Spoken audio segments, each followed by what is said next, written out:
I'd like to welcome everyone. Thank you for joining this Brain Inflammation Collaborative webinar. We call ourselves BIC, just to shorten it a little bit.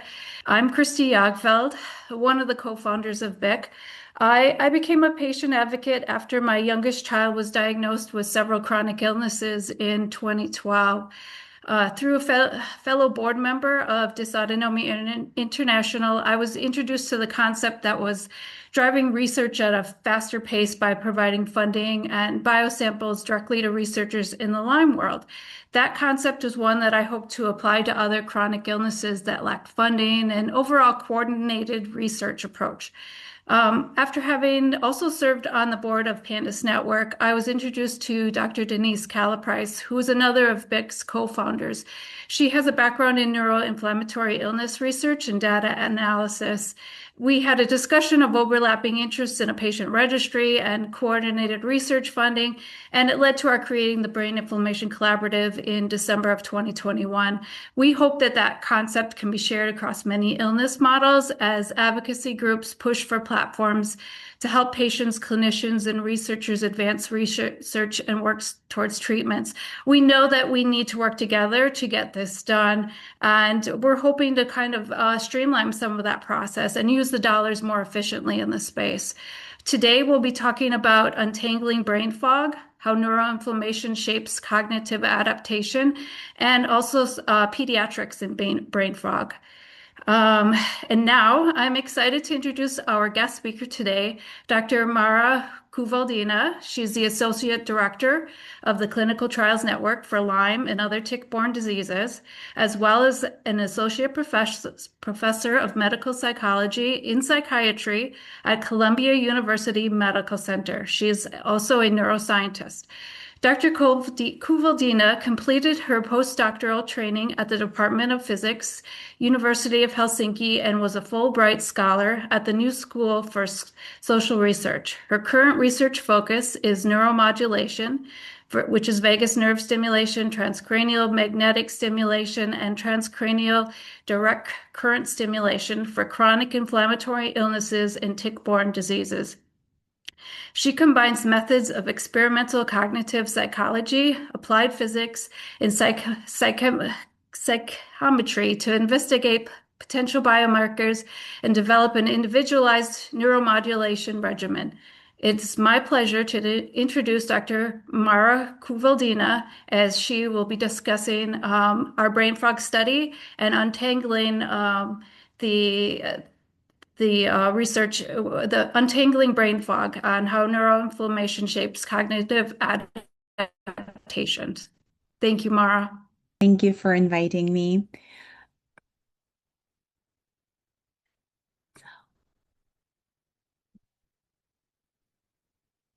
Let me know if everything works with the presentation. Okay.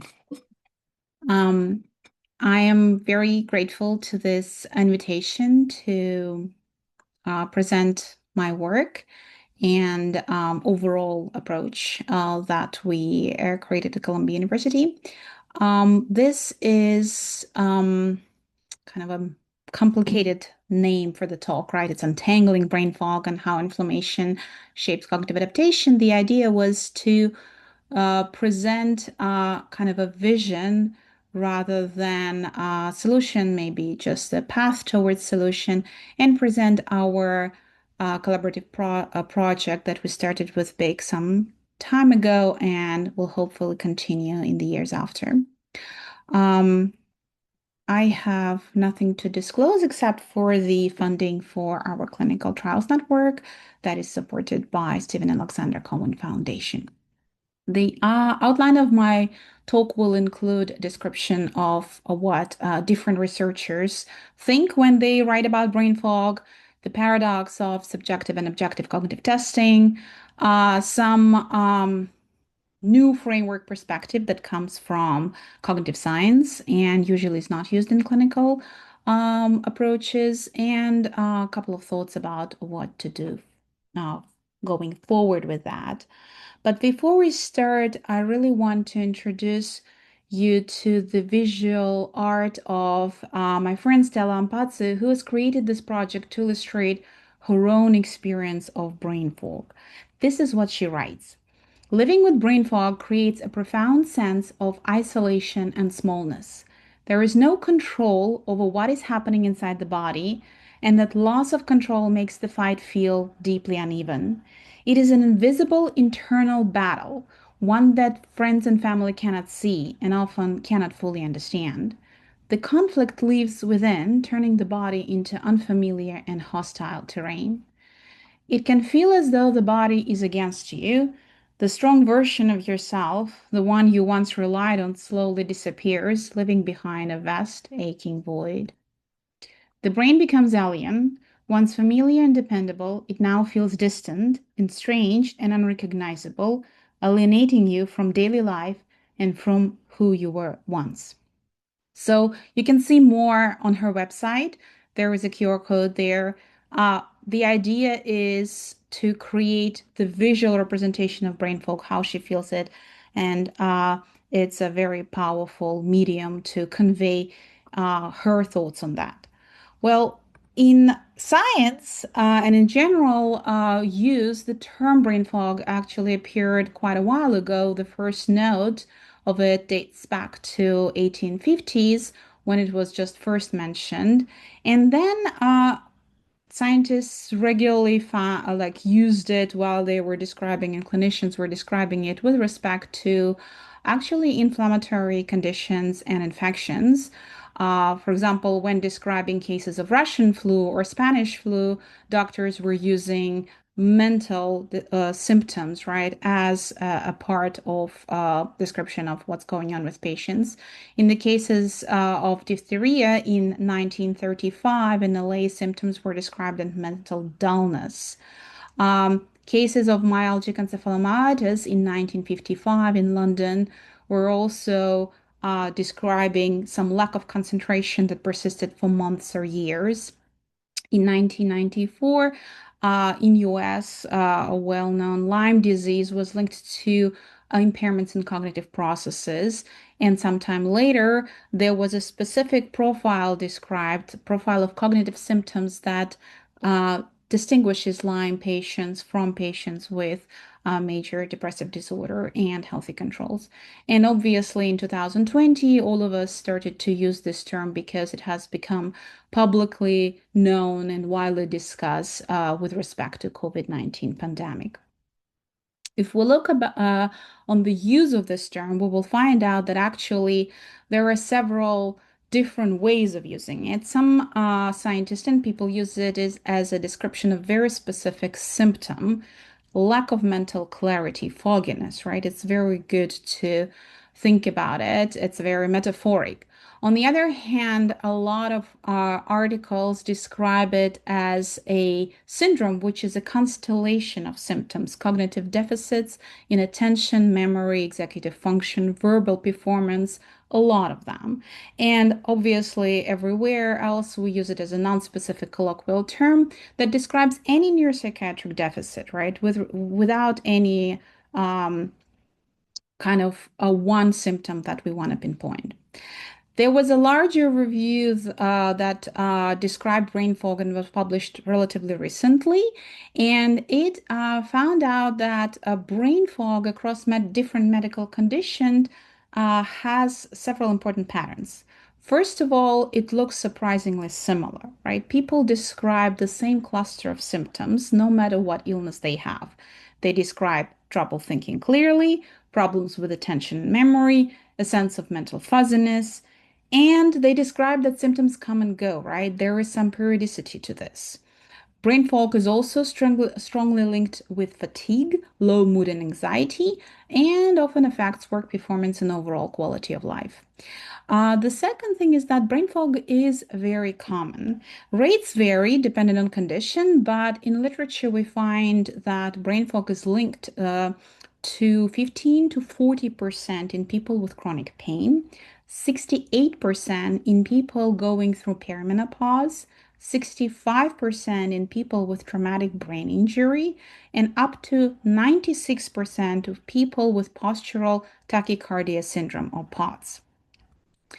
The other interesting feature of descriptions of brain fog in the literature is that the cognitive objective problems that are measured on the tests are usually mild. Unlike dementia, where cognitive decline is clearly visible and affects daily functioning, brain fog tends to show only small changes on formal cognitive tests. Different studies also use different identification of what is considered to be, let's say, less than normal, right? They use one standard deviation, 1.5 standard deviation, and it makes it harder to compare across different results. Biological mechanisms that are linked to brain fog are listed here, and there are multiple of them. None of them stands out as the only one. Usually they're described as a constellation because none of them has the actual causal link, right? Most of them are described as potential. So these are blood-brain barrier and neurovascular dysfunction, synaptic neurotransmitter and network disturbances, immune dysregulation and autoimmunity, oxidative stress and mitochondrial dysfunction, neuroendocrine and autoimmune imbalance, including psychosocial stress, and finally, probably the one that stands out a little bit more in literature is neuroinflammation and glial activation. And it is there for a reason because neuroinflammation has been linked to brain fog in several conditions. This is the result from Columbia Lyme Research Center that was published quite a while ago, and it describes the study of people with a history of Lyme disease and persistent symptoms. After finishing antibiotics for Lyme disease, some people continue to experience symptoms such as pain, fatigue, and problems with memory or thinking. These lingering issues don't seem to be caused by an active infection, and scientists have suggested that the immune system may play a role. In this study, researchers followed a group of people who previously had Lyme disease and continued to show measurable memory problems, so objective cognitive deficits. And they looked at their immune activity before and after treatment with either the antibiotic ceftriaxone or placebo. And the team focused on two things. Something that is called interferon alpha activity, which is one of the first responders to any infectious agent, specific and particularly viral agents. This is the type of immunity signal that can affect brain, and antibodies that react to proteins from Lyme bacteria, Borrelia burgdorferi, and certain proteins that found in brain. And they found that people with persistent symptoms had much higher interferon alpha activity compared to healthy individuals. That's the part that you see on the pictures here. They also had stronger antibody reaction to both Lyme-related proteins and some brain-related proteins. Importantly, these immune patterns did not change much after treatment with ceftriaxone, and the elevated antibody levels suggest that immune system may have been strongly activated, possibly because the person was exposed to Lyme bacteria for a long time. And the increased interferon alpha level activity may help explain why some people continue to experience neurological or cognitive symptoms after the infection. So because this study was conducted quite a long time ago and it had this one possibility of measurement of objective cognitive status, it was reused much later to understand the link between interferon alpha and cognition.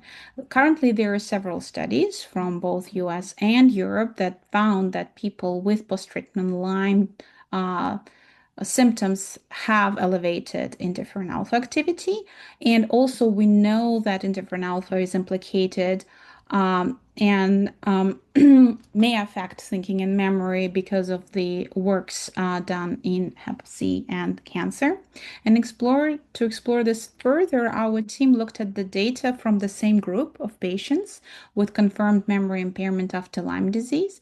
And the results show that you see here show a pattern that when interferon alpha activity went down, both visual and verbal memory, as measured by the tests like visual retention test and selective reminding test, tended to improve.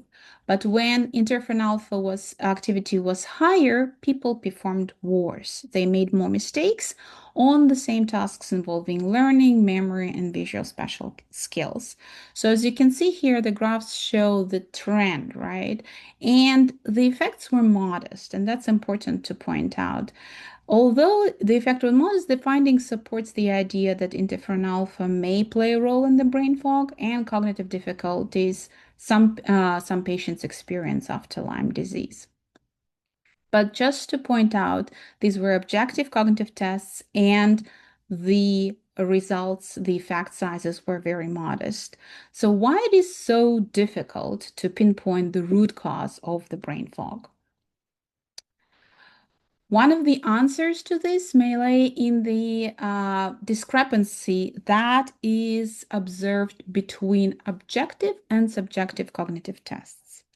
And this is something that I call brain fog paradox, although I don't know, maybe this is not the best description of this. The idea is that across multiple conditions, and there are definitely multiple psychiatric, neurologic, medical conditions, and even healthy controls, there is a weak inconsistent and many times clinical insignificant association, regardless of assessment method used, between how people describe their cognitive status and subjectively, right? And how this cognitive status is measured in the tests. For example, in functional neurologic disorder, across 4 studies, researchers found that people's self-reported thinking problems did not line up with their actual performance on cognitive tests. A combined analysis of 5 studies showed that a very, very small relationship, the correlation of 0.16, which is less than 4% of people who reported about their thinking subjectively, was reflected in how they performed on objective tests. In studies of aging, a large review of 53 studies found an extremely small link between how older adults feel about their thinking and how they actually perform on cognitive tests. In other words, people's subjective complaints about memory didn't strongly match to their test results. In medical conditions, for example, in kidney disease, people on dialysis often report many thinking or memory problems. But when researchers looked at 5 studies, they found that these self-reported problems rarely matched overall performance on cognitive tests. And there were some links, right? People who reported more problems tended to do worse on tests of attention and memory, but this was not consistent across the study. And this is a repeated situation across other conditions. In cancer, one more example, among 5 studies of people who with cancer undergoing treatment, 3 studies found at least one expected link, right, of a positive correlation between objective and subjective cognitive tests. One study found no link at all, and one study found the link in the opposite direction. And finally, in healthy adults, a more detailed statistical analysis showed that there is no evidence in that everyday cognitive slips, like, for example, forgetting why you walked into the room, were related to performance on tests of mental switching between the tasks that could kind of be correlated with this. Although there was moderate to strong evidence that these everyday slips were related to how well people update information in working memory and how well they sustain attention over time. So again, the idea is that there is some data of correlation, but it's inconsistent across the studies. And this is acknowledged in various research. There is no clear explanation to this, but in order to potentially find a solution, a term, subjective cognitive decline, was introduced in 2014 to describe exactly the situation of self-experienced cognitive decline in the absence of positive findings on cognitive batteries. This is the term that has been introduced in the studies of aging and Alzheimer and dementia. So most of the population that was considered there was the adults aged 70 years or older.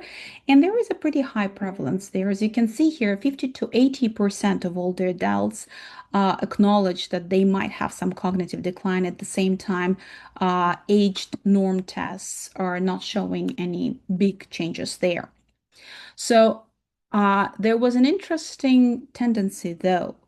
In one study, there was an association of subjective cognitive decline that not with the tests that were concurrently conducted, but with a later risk of a later cognitive decline. Meta-analysis of 33 studies found that subjective cognitive decline symptoms and their severity actually may predict later clinical progression, but they do not reliably forecast decline or cognitive or neuropsychological tests. So, in other words, whatever can be described as brain fog may be potentially a link in future, right? So may potentially be predicting something that may or may not occur in the future, like let's say over a 10-year horizon. Again, this has been researched mostly in older adults, and there is almost no research done in younger populations. So, is subjective cognitive decline the only reason why people experience brain fog? Is like a small note of potentially future changes? Probably not. Cognitive science offers another idea that might help explain what happens when our thinking feels slow or cloudy. And one influential concept that I want to introduce here is called Bayesian brain hypothesis. It sounds technical, but the basic idea is simple. Our brains are constantly trying to make the best guess of what is going around us, using both what we sense in the moment and what we have learned from the past experience. In other words, our brain is constantly updating and predicting, like a built-in hypothesis testing. So if you look at this picture here, you may think about our perception as this combination of the sensation, like I look at the flower, right, and I see flower, I smell the flower, and my internal model that is built on my previous experience. For example, I used to see only yellow flowers and I have never seen any flower of any other color. And if I experience, let's say, a black flower, all of a sudden there is a mismatch. There are a mismatch signal between my so-called internal model, right, and the sensory input. This mismatch signal produces something that in this framework in cognitive science is called a prediction error. And the Bayesian brain hypothesis states this prediction error is imminent feature of all cognitive processes. It occurs when we memorize something. It occurs when we look attentively and trying to do our everyday task. It occurs when we try working right hard or even looking at something and perceiving something, right? So this is an imminent feature, so we cannot get rid of it. And the process that calculates this prediction error and helps us to minimize it is called a metacognitive process or metacognition. The framework has become very popular in neuroscience over the last couple of decades because it ties together many aspects of how we think and perceive. Even though it can be tricky to test directly in experiments, it offers a useful way to understand why our thinking might feel off. If the brain usual prediction and update process gets disrupted by illness, stress, inflammation, or anything else, our mental clarity might suffer, leading to the feeling that we call brain fog. To illustrate you how our prediction error and internal model actually influences our sensation, I want to show you something from 2019. I don't know whether you're aware of this example. This was the year somebody posted a photo of a dress that could be seen in two absolutely different colors, white and gold or black and blue. So if you want to see more of this, you can go to the article that was in New York Times. By then, the QR code is here, but you also can just have a look at the dress yourself right now and identify how you see it.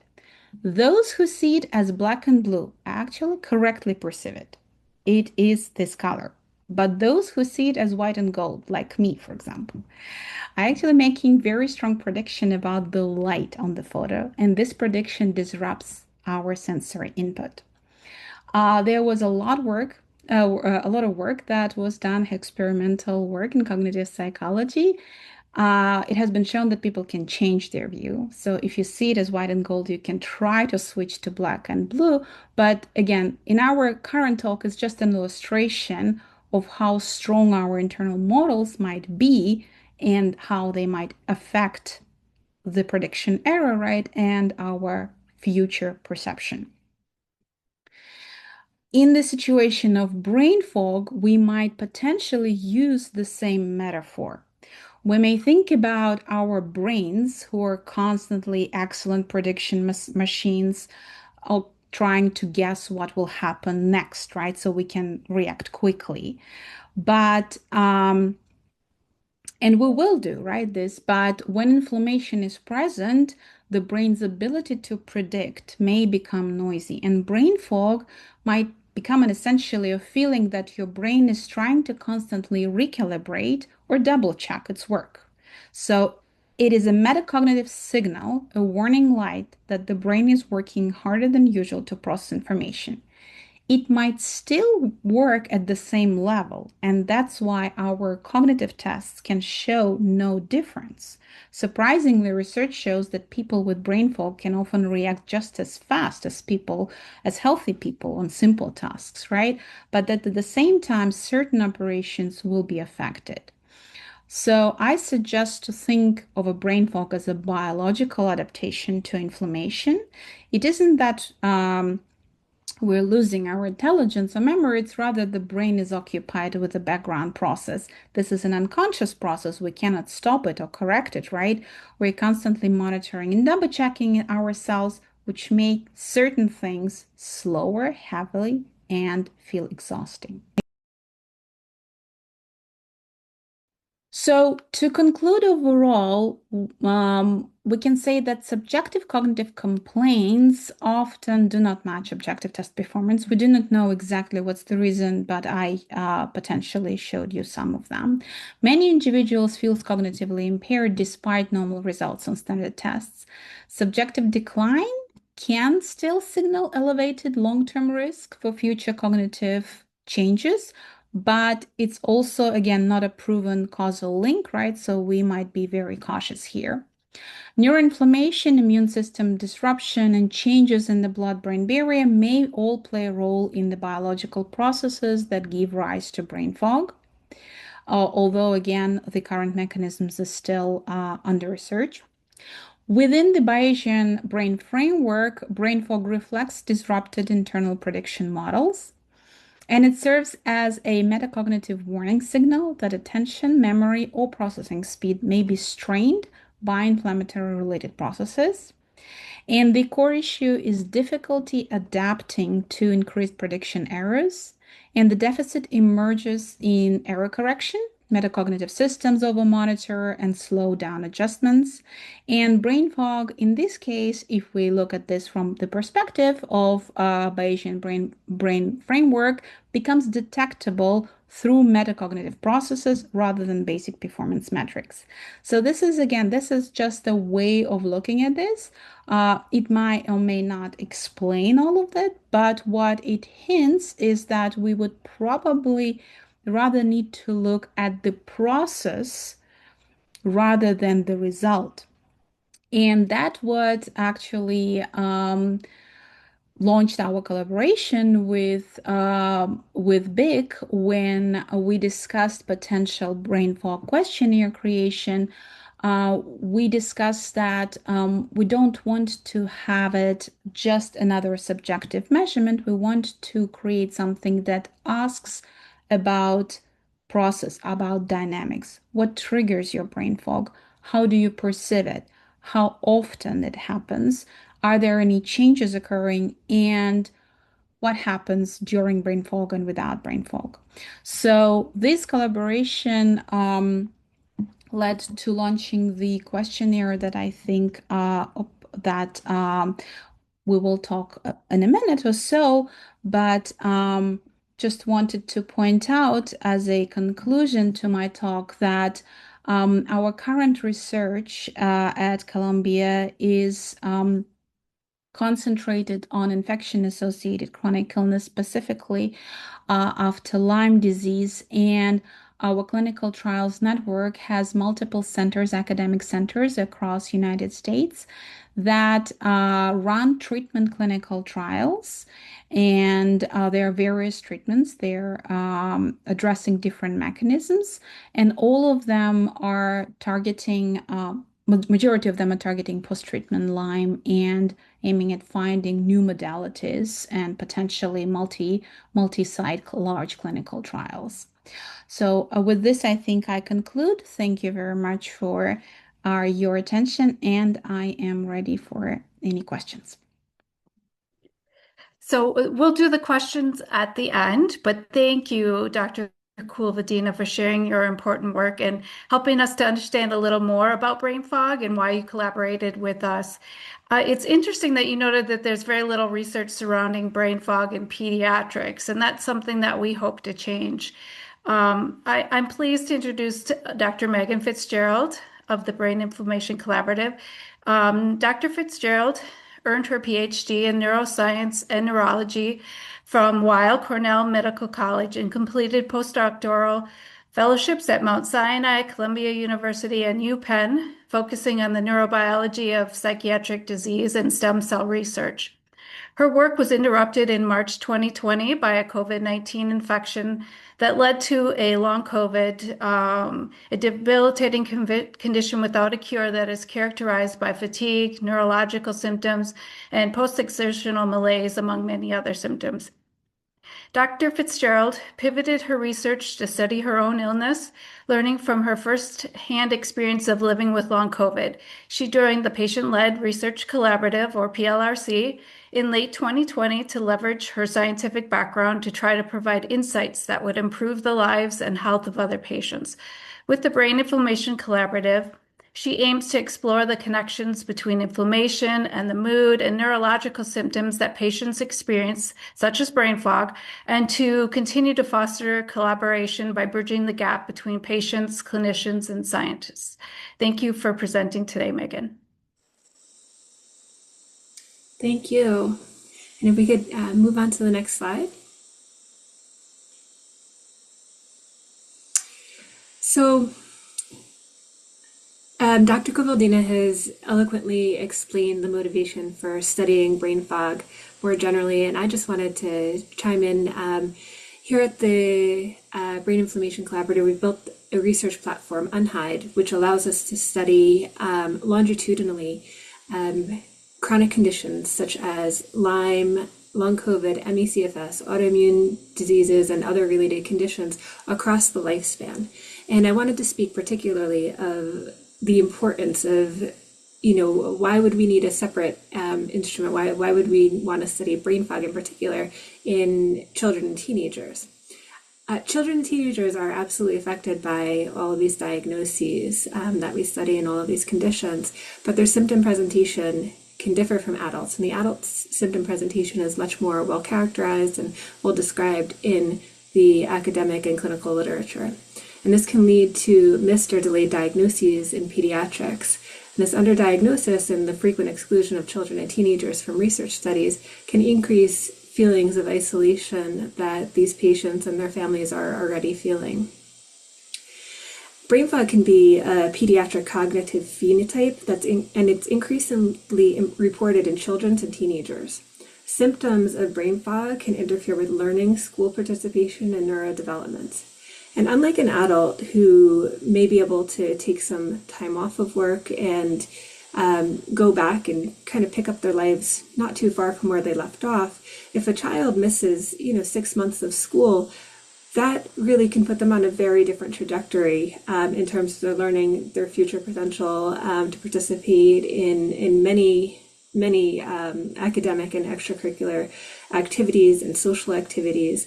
And the adolescent and pediatric brains are also going through multiple critical periods of neurodevelopment where connections are being formed.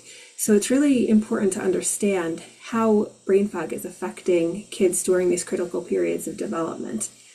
We also need pediatric tools that are specially developed in order to capture in age-specific language what the triggers of brain fog might be, and how they might differ from an adult with brain fog, because they really might be quite different. What the developmental context of these are, and what the functional impacts are that are important to kids. I'd mentioned, missing school, but maybe there is a child who, can function throughout school, but then they get home and they can no longer remember lines for the school play that they were supposed to be in, or something else that's really important to them as a passion. And these social activities and these extracurriculars that kids often take part in are just so important to their mental health and their overall well-being and development. And you don't get a second chance to be a child. It's a relatively short period of life, but it is really important to our long-term mental health to understand what happens during childhood development. So what contribution are we looking to make with this collaboration with Columbia and the brain fog study that we have in Unhide? We hope to enable better phenotyping of pediatric brain fog across children and teens who have different conditions. Maybe this is PANS or PANDAS, or long COVID, ME, or kids who have autoimmune disorders like arthritis or other conditions, and to systemically capture self-reported cognitive experiences in a similar way that we're doing in adults, but in more age-appropriate language for kids. And we're hoping that this will yield age-appropriate descriptors and symptom patterns that are clinically and educationally informative. So hopefully this study will be able to help both educators and pediatricians to better communicate with their patients about what they're experiencing, and educationally to better understand what students might be going through. Can we go to the next slide? Thank you. So if you're interested in joining, you can follow the QR code or go to unhidenow.org, and this is how you would take part in the study. You would join Unhide, which is our digital health platform. It's accessible via web or app. You can download it as an app on your phone. And I do find personally that the phone version, the app version, is the easiest and quickest to use. And there are very few criteria for being in this study. Participants have to have consistent internet access or a cell phone, because this is an online or app-based study, and be able to participate either in English or Spanish, and be willing to take some surveys and track symptoms. And you can join if you have a chronic illness, or you can participate as a healthy control as well. Overall, the platform is open to participants ages 2 and up. Obviously, for 2-year-olds, it would be their parents enrolling on their behalf. Next slide, please. And when you join, and you can enroll at unhidenow.org again, this particular survey, the Brain Fog Questionnaire, is open to ages 7 and up, and those under 18 have to have parental permission. And you would have to complete the basic information questionnaire before completing the Brain Fog Questionnaire, because this is going to route your questions correctly according to age, and there are specific questions that we're asking to different genders and that sort of a thing. So you would complete the basic information first, and then you would be able to see the Brain Fog Questionnaire and complete it. Next slide, please. And this is a screenshot of what the instruction sheet would look like for both adults and children. The left facing me is the adult. It does take about 15 to 20 minutes to complete the survey. And the first page is open answered questions. And for children, there are questions, some of the questions are for children and some are for the parents. So if you are a parent, you can answer a certain number of questions about your child, but there are others, because we do want to hear children's experiences in their own words that children and teenagers would want to answer for themselves. Next slide, please. And then finally, this is our recruitment slide. If you all are interested in joining, I see there's a question about collaboration as well. Yeah, please reach out to us. The website is unhidenow.org, and you can check out any of our past webinars. We do get a lot more into detail about the platform and how it can be used, as well as for participating in surveys like this to track your symptoms and to hopefully make life a lot easier for people who are living with complex chronic conditions. And I think we'll head into the Q&A section. I do want to just say that the video will be available later on for people who are not able to attend right now, and for people who are here to be able to share it, and just minus some of the slides that were confidential. I can pass it off to Christy. Thank you, Megan. That was great. And, we really are trying to get the pediatric population enrolled. So we'd love to have people participate. And Megan, I think you're going to ask the questions for Dr. Kuvaldina. Yeah, that's right. I think we'll start off with one we got in advance of the webinar. And this has to do with the different diagnoses. We had both mentioned that, long COVID is one of the diagnoses where brain fog is very commonly reported, but there are others, including other infection-associated chronic conditions like Lyme, perimenopause. Do you think that the approach for treating brain fog in each of these different conditions is going to be different, or do you think if a method for treating brain fog gets approved for one condition, for example, long COVID, it would be able to be more widely applied to other diagnoses? Mm-hmm. Thank you, Megan. This is a very interesting question, and it actually depends on how you look at the brain fog, and that's what I also try to describe in my presentation. If we think about brain fog as just a very specific symptom of fogginess, right? Or somebody describes it as a pillow in their mind, they cannot think clearly, but it's non-specific for any of the processes, then one can assume that the treatment for brain fog in multiple conditions could be or should be similar. We don't know yet what it'd be, right? Because there is no treatment that is approved, right, or recommended by FDA, but there are many efforts actually on the way, and one of them is the effort of RECOVER study, which is a RECOVER neuro study for long COVID, specifically using neuromodulation and transcranial direct current stimulation for what they call cognitive symptoms, right? Then the second part of the question, if we assume that brain fog actually is a syndrome, right, and that's a constellation or profile of symptoms per each disorder, let's say it will be different in long COVID versus Lyme, then yes, unfortunately, the answer would be the treatments potentially would be different. And going back to the same RECOVER, it has been shown that, at least in the first publication of the study, that there is no clear difference between placebo treatment and actual treatment. It is yet to be further researched, and maybe there are differences there, we just don't know yet. But for long COVID, let's say, right, the overarching result is kind of negative.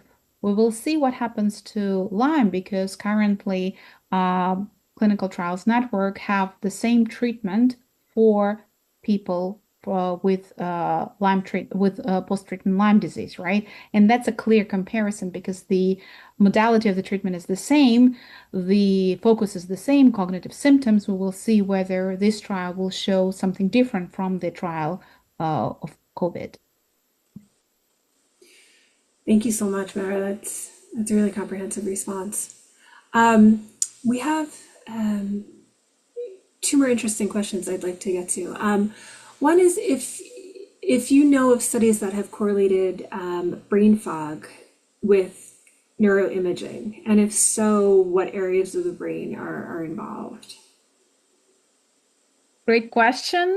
Unfortunately, there are very few studies that are targeting specifically changes in the brain and brain fog as described like comprehensively, right? It's something that occurs. And these studies on long COVID side, again, on COVID side, do show specific deficits, for example, vasculature deficits and neurovasculature. On the, let's say, Lyme side, show changes in white matter versus gray matter, right? So which is also an interesting point, but they're very, very few. So if you compare them to the bulk of other studies, it's actually very few. So I think it will be in the future. And again, I know about the initiatives taken at Johns Hopkins, for example, or at Columbia, right? They're planning these types of studies, but nothing yet definitive.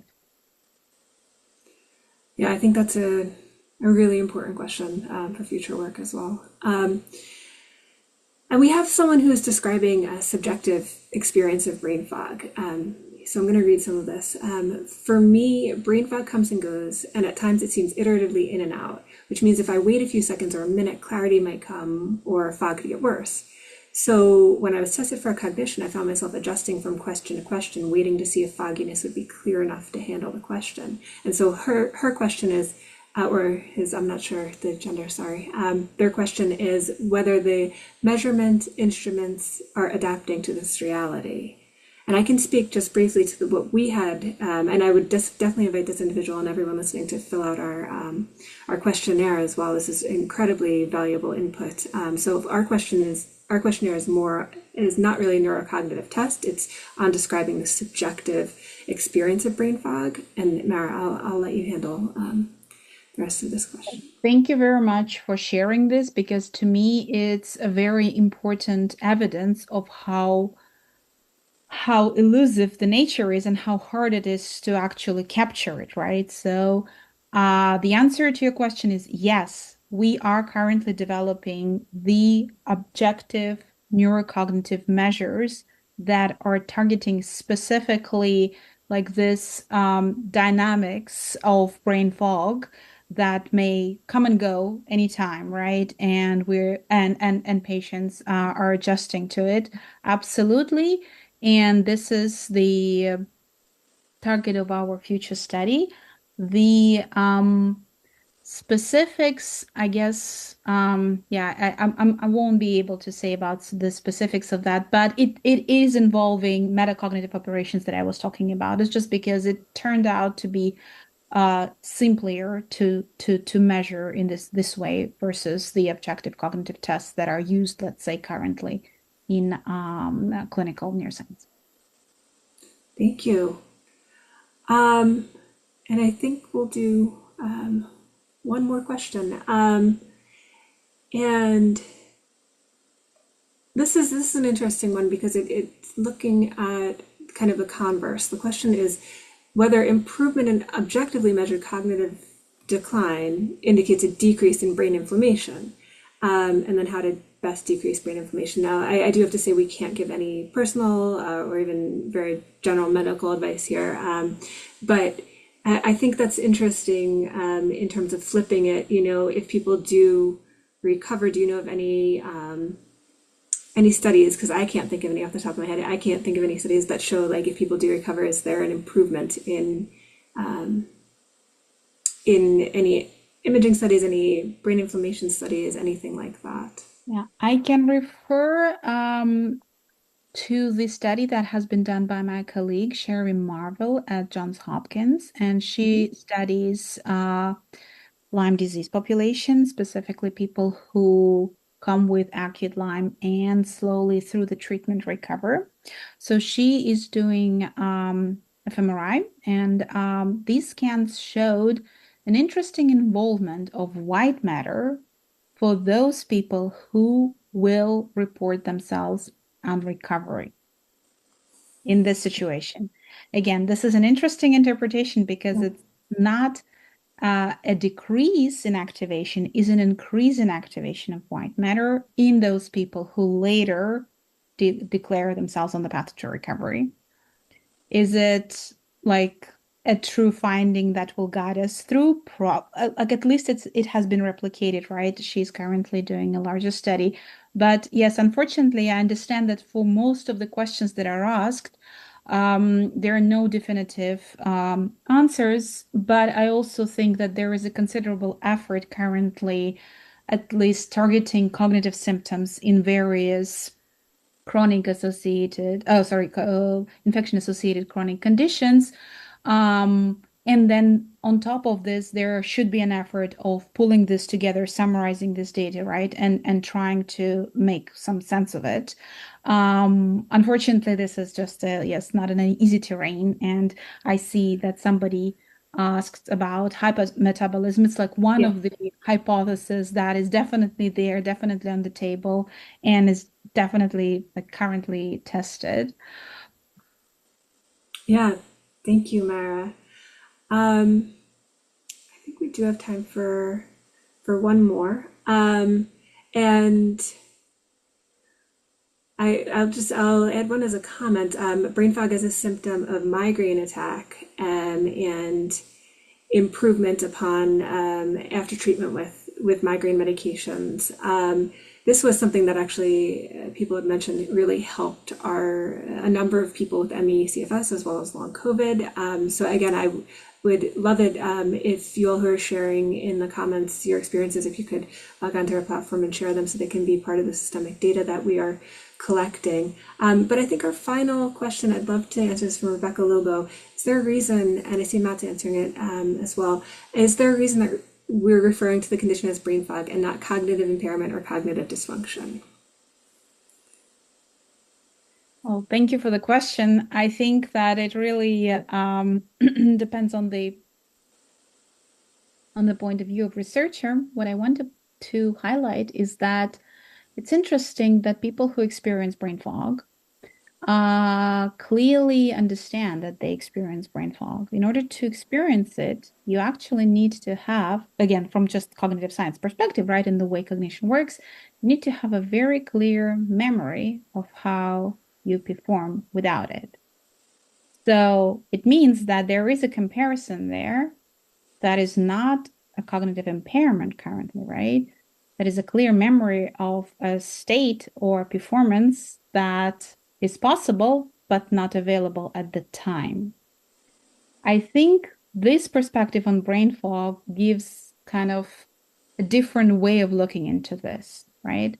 That's the first potential answer to the question. The second potential answer is that I was trying to highlight the difference between objective and subjective tests and the fact that although subjective tests may endorse some cognitive changes, right? Objective tests lots of the times do not. And in this case, there is no reason to say that there is any cognitive dysfunction or any cognitive impairment, although a person endorses definitely a change in their cognition. So yes, there is definitely a way to describe it in a different, from a different perspective. Yeah, thank you so much, Mara. I think that's all we have time for today.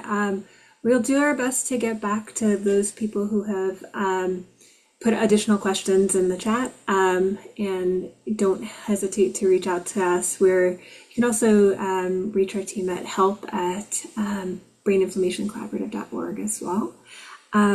So thank you all so much for your attendance and for your attention. And Christy, I don't know if you want to make any closing remarks. Yeah, we have a couple of closing sides. Many thanks to Dr. Mara Kuvaldina and Dr. Fitzgerald. And thank you everyone for participating and attending this Brain Inflammation Collaborative webinar. We're so proud to have collaborated with Dr. Mara on this, and we hope that we've also conveyed the benefit of biomedical research that honors the patient experience. That's really important to us, and better research informs better diagnosis and treatment and care for all. I think it's interesting that being able to put some parameters around brain fog and helping patients convey that to clinicians is something that's really important, especially based on age. And, someone who's 6 and someone who's 16 and someone in their 40s all describes them differently. And this helps put some parameters around that. If you're able, please consider donating to us. We're a 501c3 nonprofit, and we're so excited about the projects we have conceived with our team. We have a lot of collaborators, specialized experts, and the patients, of course, that help us with this patient-led research. And we hope that you'll join us for our webinar next month. We look forward to engaging with you again soon. Thank you.